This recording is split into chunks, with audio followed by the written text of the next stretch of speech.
नमस्कार माऊली. चला ज्ञानेश्वरीच्या सहवासात. ज्ञानेश्वरी अध्याय 9 मधील ओवी 161 ते ओवी 171च्या सहवासात आपण जाऊया. भगवंत अत्यंत तळमळीने आपलं सगुण साकार स्वरूप हे सुद्धा निर्गुण निराकार स्वरूपासारखंच व्यापक आहे, सर्व व्यापक आहे. सगुण निर्गुण दोन्हीही परब्रह्म स्वरूपच आहेत हे कळकळीने सांगतायत. परंतु मनुष्य प्राण्याचं अज्ञान संपूर्ण ज्ञान होण्याच्या कसं आड येतं ही खंत त्यांना जाणवतीये. आणि हे अज्ञानच, ज्याला मनुष्य प्राणी ज्ञान समजतो, पण ते अज्ञानच खरं ज्ञान होण्याच्या आड येतं. तेच विस्ताराने भगवंत इथे सांगतात. भगवंत म्हणतात, मज अव्यक्तासी व्यक्ती अनार्तासी आरती स्वयं तृप्ता तृप्ती भाविती गा. अर्थात जे काही व्यक्त झालेलं आहे ते माझ्यापासूनच झालेलं आहे. त्यामुळे ह्या सर्व व्यक्त भासणाऱ्या सृष्टीच्या पलीकडे जो मी आहे तो अव्यक्त आहे. व्यक्ताच्या पलीकडे जो मी आहे तो अव्यक्त आहे. असा मी अव्यक्त आहे, परंतु मला व्यक्तच समजतात. माझं खरं स्वरूप अतींद्रिय आहे.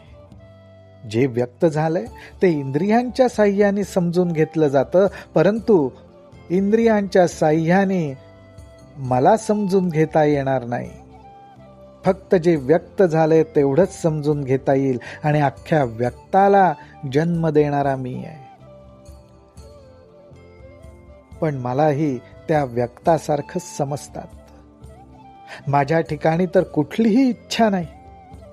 मी इच्छा रहित आहे, परंतु मलाही अनेक इच्छा आहेत असं समजतात.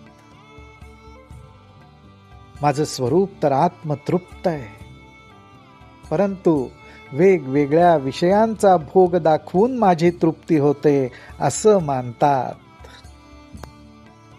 मज अनावरणा प्रावरण भूषणातीतासी भूषण मज सकळ कारणा कारण देखती ते.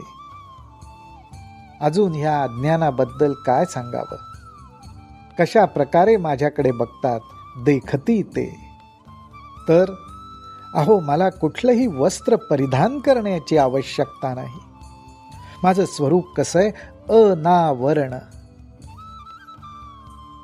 दिगंबर, आकाशासारखं व्यापक आहे. परंतु मला सुद्धा अनेक प्रकारची वस्त्र परिधान करतात आणि मलाही ती आवडतात असा समज करून घेतात. त्याचबरोबर अनेक अलंकारही मला अर्पण करतात आणि त्या अलंकारांमुळे माझं सौंदर्य खुलतं असं ह्यांना वाटतं. परंतु मी कसा आहे तर भूषणातीतासी भूषण. अहो, ज्याच्यामुळे सगळ्यांना सौंदर्य प्राप्त होतं असा मी, पण मला सुद्धा अलंकार रूपी भूषण घालतात, पण मी भूषणातीत आहे. त्याचबरोबर मी तर स्वतः सिद्ध आहे. स्वतः सिद्ध आहे म्हणजे काय तर ह्या संपूर्ण विश्वाला माझा आधार आहे. ह्या संपूर्ण विश्वाचं कारण मी आहे. परंतु मला सुद्धा प्रगट व्हायला काहीतरी कारण लागतं, काहीतरी निमित्त लागतं. म्हणजे अर्थात ज्याप्रमाणे जीवरूपी देह प्रगट होण्यासाठी माता आणि पिता लागतात, त्याशिवाय जीव प्रगट होत नाही. मलाही असंच समजतात की मलाही प्रगट व्हायला काहीतरी कारण लागतं, काहीतरी निमित्त लागतं. पण ज्याप्रमाणे माता पित्याच्या पोटी जीव जन्माला येतो, त्या प्रकारे मला जन्माला येण्यासाठी कुठलंही कारण लागत नाही, कारण मी स्वतः सिद्ध आहे. भगवंत म्हणतायत, मज सहजाते करीती स्वयंभाते प्रतिष्ठिती, निरंतराते आव्हानिती विसर्जिती गा.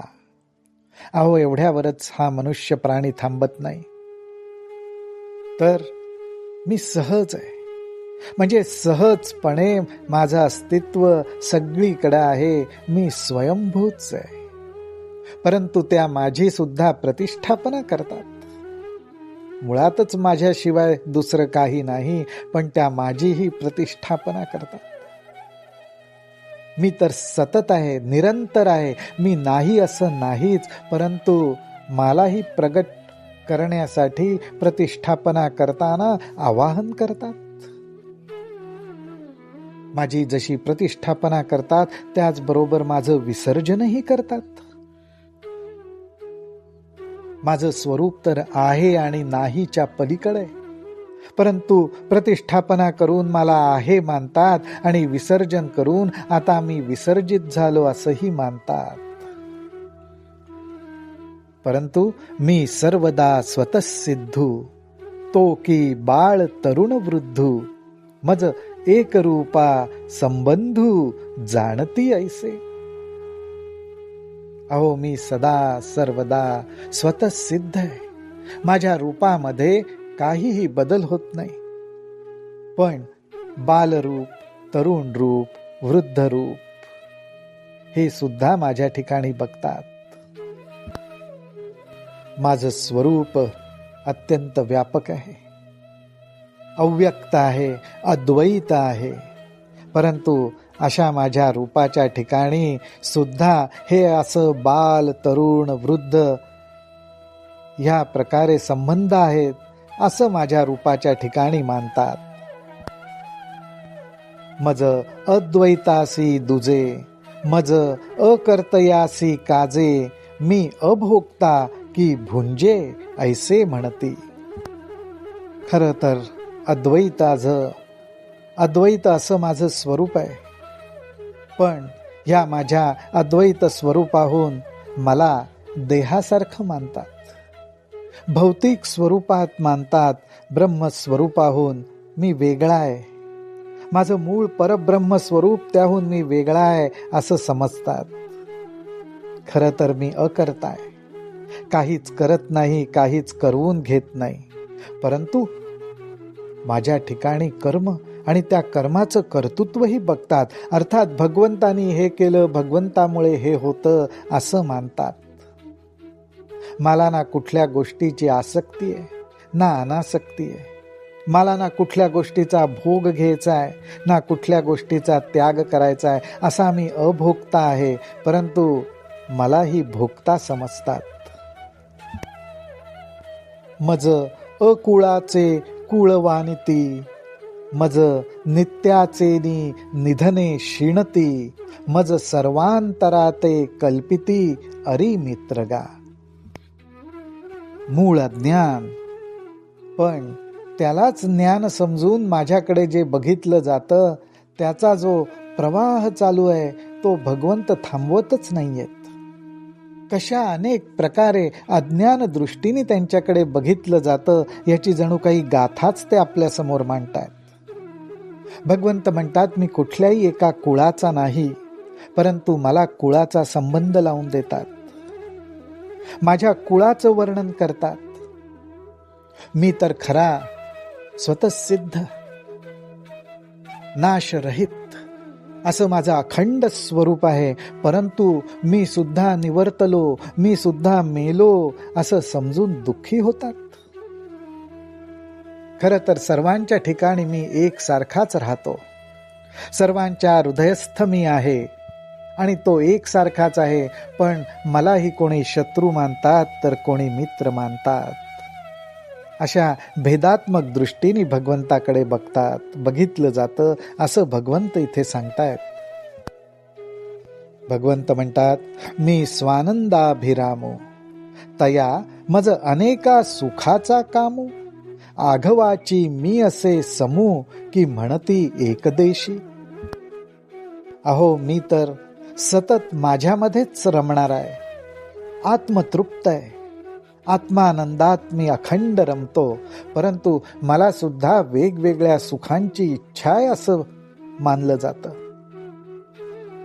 मी सगळीकडे आहे, सर्वत्र आहे आणि एक सारखा आहे, समत्व आहे.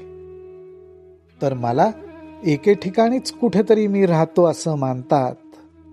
म्हणजे कशा कशा प्रकारे भगवंताला जे आपण मानतो, पण त्या मानण्यातच कसं अज्ञान लपलेलं आहे हे भगवंत स्पष्टपणे उघड करून सांगतायत. स्पष्टपणे, मी आत्मा एक चराचरी, म्हणती एकाचा कै पक्ष करी, आणि कोपोनी एका ते मारी हेची वाढविती. अहो, माझ्याबद्दल किती गैरसमज करून देतात जगामध्ये, हेची वाढविती असं भगवंत सांगतायत. काय गैरसमज करून देतात? तर खरं तर मी आत्मा एक चराचरी, या सर्व चर अचर सृष्टीमध्ये एक मीच तर आत्मा आहे, आत्मस्वरूप आहे. सगळ्यांच्या ठिकाणी मी एक सारखाच आहे, परंतु असं म्हणतात की वेळ पडली तर मी कोणातरी एकाचाच पक्ष घेतो, भेदभाव करतो, कोणाला राग येऊन मारतो. कोपोनी एका ते मारी हेची वाढविती. माझ्याबद्दल अशाच गोष्टी वाढवतात, चढवून वाढवून सांगतात.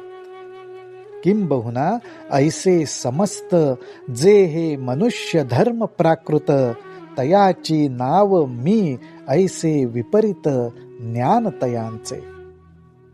किंबहुना भगवंत म्हणतात, थोडक्यात असा समस्त जो मनुष्य स्वभाव आहे ना, मनुष्य धर्म प्राकृत, प्रकृतीतून प्रकट झालेला हा प्राकृत मनुष्य धर्म, मनुष्य स्वभाव देहाला धरून जो काही आहे ना, त्याप्रमाणेच माझं वर्णन करतात, त्याप्रमाणेच माझ्याबद्दल समजूत करून घेतात, त्यालाच ज्ञान मानतात. पण हे संपूर्ण ज्ञान अज्ञानासारखं आहे.